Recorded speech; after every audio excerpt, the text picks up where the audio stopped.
going to have to start trying to catch up with some stories in recent news. But in this video, let's talk about Sean Monahan, and do you think his future, not only just with the Calgary Flames, but in the National Hockey League, could be uncertain and potentially up in jeopardy? Hi there, it's Brett Hornby here, and welcome back to my YouTube channel. It seems like lately I've only barely had time to get game recap videos in, but here we are. It was a couple weeks ago that the Calgary Flames had to eventually put Sean Monahan on long-term injury reserve and shut him down for the rest of the season. I was reserving judgment on Sean Monahan, as if you recall, a couple weeks before, or almost a week leading up to the end of the month, when Calgary Flames general manager announced that Sean Monahan was going to be put on long-term injury reserve and shut him down for the rest of the year, that he hasn't been as productive offensively as he's had his earlier seasons in his career, considering he's had a few 30-goal seasons, and I think 3 30-goal seasons, and his league scored 20 in 7 seasons since we drafted him in 2013, but he definitely was buried on the fourth line, and the fact to keep in mind that one of the reasons why he has not been the same is he's had 4 surgeries. I know he's had a couple wrist surgeries. I think he also had a shoulder surgery, and the fact that he had a hip surgery this past season that he's still trying to recover from, but now it's his other hip that has put him down on the long-term injury reserve this season, that apparently they're saying he will have more time to get it worked on and recover in time for next season. But I'm almost thinking that the damage from all these injuries in the past from Sean Monahan has affected him, because he hasn't been as effective, obviously, offensively, where he has those quick wrist shots, up on top of the circle that he has known for, all the overtime winners that he has scored for the Calgary Flames, and the fact that he's been one of the youngest snipers to ever start rewriting the record books, because there was definitely stunning when he was like the fastest Flame to get 100 goals, and he was a few months away earlier than when Joe Noondike did it. So the career of Sean Monahan was definitely looking good early. However, I'm going to say it's all these injuries, and definitely I'm going to say not a surprise in retrospect that his offensive numbers haven't been as good this season, because he was battling something. And Sean Monahan, I'm going to say he's definitely known for, I guess there's always that joke accounts going around called Boring Sean Monahan. He's not someone that will provide you a juicy soundbite, but he definitely has played through a lot of injuries. And I know when Brad Treliving announced the injury a couple weeks ago, he definitely kind of really, credited Sean Monahan and saying that some of the criticism thrown his way is definitely unwarranted. That's why I was reserving judgment on Sean Monahan until I saw it. I was like, well, no wonder he has not been as healthy.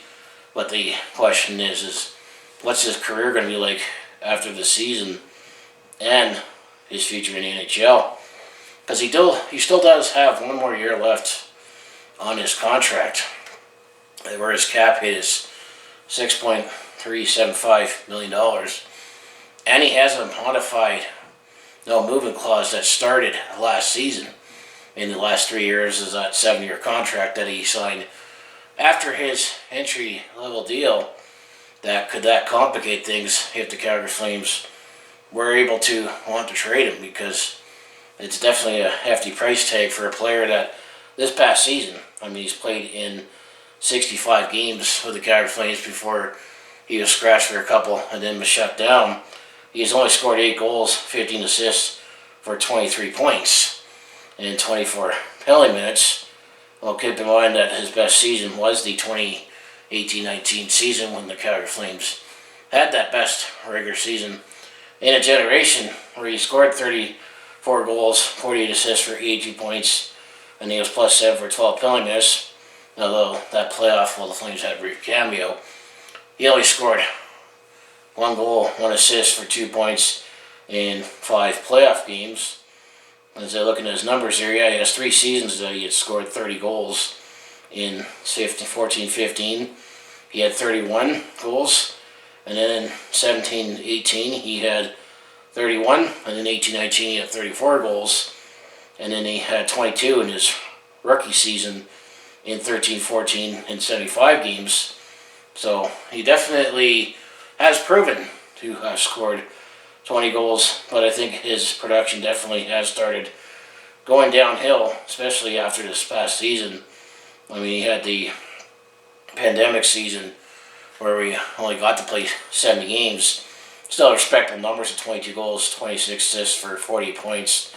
And that was after that regular season where we had a tumultuous time with Bill Peters and then Jeff Ward taking over. But this season definitely had the biggest tail off. I mean, last season in the All-Canadian division, where he played only 50 games, he had 10 goals, 18 assists, and 28 points. Yeah, it was the 17-18 season, I remember, where we didn't make the playoffs anyway. Then eventually they announced that, Sean Monahan's been shut down for many of his surgeries.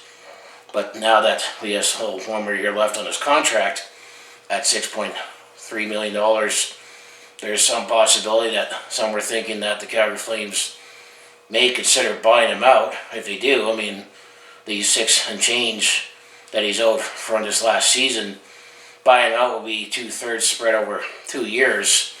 So the Calgary Flames would potentially save $4 million if they were to buy him out and have $2 million in change in dead cap space. This would be for the 23-24 season. But how much bargaining power would you say he has right now if we were to buy him out? Of course, the first thing would be hopefully he works on his health and he's back in time for training camp, because I say he's definitely ours at this point. I mean, Calgary's got interesting cap decisions to have to make, and he could be a cap casualty, so we can make sure that Johnny Gaudreau, Matthew Tkachuk, Andrew Mangiapane, and Oliver Shillington all get their new contracts, with Sean Monahan still in a year left. But I'm almost thinking that this could potentially be a what if, because he just hasn't been the same with all those injuries, and it might be fun to catch up to, considering he's only 27. That's the unfortunate point that I got to say with this video. But I mean, what do you think about Sean Monahan's future with not only this with the Calgary Flames, but the NHL in general? I mean, it's going to be tough to trade him at this stage, not only with the no movement clause, but we would have to take on either an equivalent cap hit in return that's an unfavorable contract, or one team would take advantage of their cap space, saying, yeah, we'll take his 1-year deal with a prospect and a pick. I mean, I guess Ottawa still has a cap space, that's where he came from, but that's my personal speculation. And then the fact that I'm going to say if you get bought out, he'll definitely be making less money on the new contract given the injuries in the production.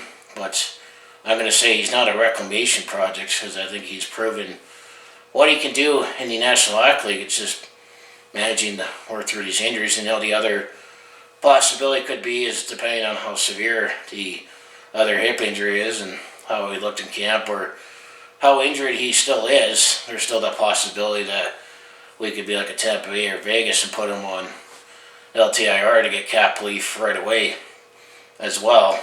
But we'll see. But definitely was shocking and kind of not shocking at the same time when a couple weeks ago the Flames announced that they're shutting Sean Monahan down for the rest of the season, just because something just hasn't seemed right. He has always been a team player and does wear the A, so he's definitely a part of the leadership group with the team, and still is with the team as much as possible, just unfortunately not on the ice. He's one looked upon being one of the new faces of the Calgary Flames when we moved on from when we started the rebuild in 2013, when it was time to trade away Jerome Iginla and Mika Kiprusoff retired, this was kind of like the face of the new franchise. And I'm going to say, if it wasn't for these injuries, I think Sean Monahan would still be at the 20 to 30 goal scorer pace that he's at. It's hard to say if you ever get back at it right now, and it is what it is right now, but I just say, what do you think? That's all I got to say for this story, is that hopefully Sean Monahan can bounce back and refine his form and be able to work with the injuries he had. I mean, apparently he was feeling good on that one hip that he had. I mean, let's keep it real. I mean, professional athletes do get private health care that, I mean, it'd be tough for any civilian to go through their civilian life if they had hip surgery, never mind a professional athlete, you know, going through the motions at a National Hockey League game or whatever game they play. But now this is his other hip, so that's definitely going to be the other thing, is how's that going to work with his game. And then, of course, the wrists. I think, those snapshots at the top of the circle where he scored many of his goals early in his career hasn't been the same either. It's either going to take a few more years to find that again, or maybe he's lost it.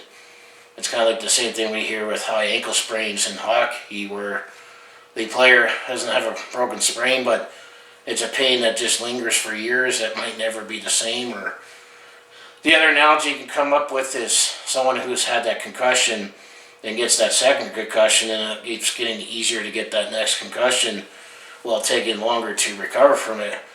I think Sean Monahan's at a crossroads right now in terms of where he's at in his NHL career in terms of health. And I mean, I could see him either still play another for a few more years, or also wouldn't surprise me in a couple of years if he might announce that he's retiring because of he can't play through the injuries anymore and not able to help a team on a level.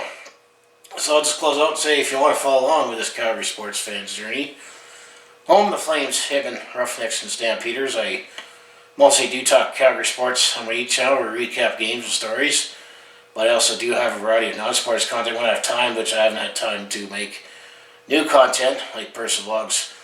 Attempt to call me and do Sherman Spirits. I'm on the road. I ride a sport event, and I plan on doing some more vlogging to go a little later in the spring here. So if that all sounds like be interesting to watch, do follow along with this Calgary sports fans journey.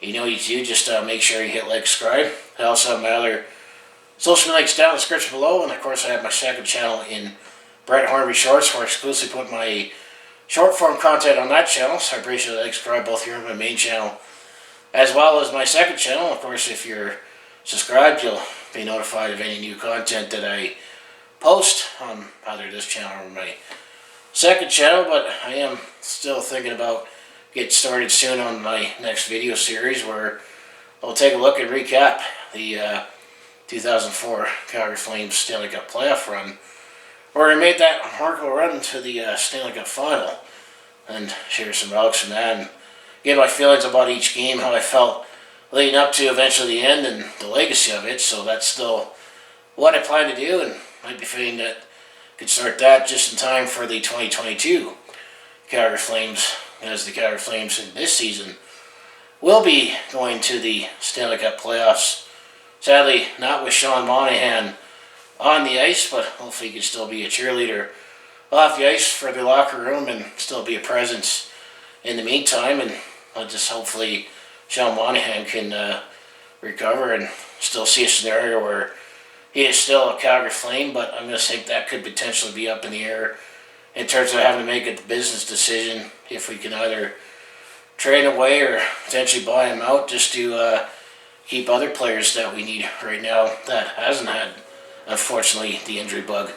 So I just want to say thanks for watching, and I'll see you in the next video.